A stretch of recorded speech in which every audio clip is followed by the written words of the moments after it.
నాకు తెలిసి ఫ్యూచర్ అంతా మెల్లగా రీట్స్ అయిపోతుందండి, రియల్ ఎస్టేట్ ఇన్వెస్ట్మెంట్ ట్రస్ట్.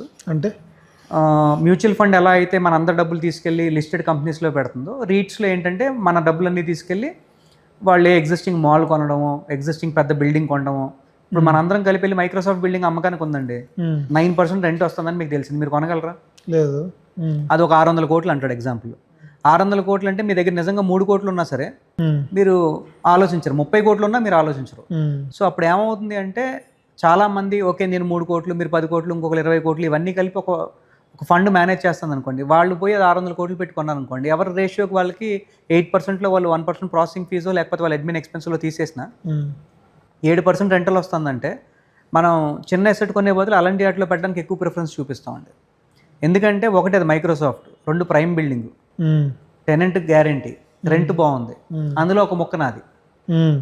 2 మనం వెళ్ళే కొద్దీ మన నెక్స్ట్ జనరేషన్ పాస్ ఆన్ చేద్దామంటే వాళ్ళకి ఫిజికల్ డాక్యుమెంట్లు, పొలాలు, కంచులు ఇవన్నీ అర్థం కావండి.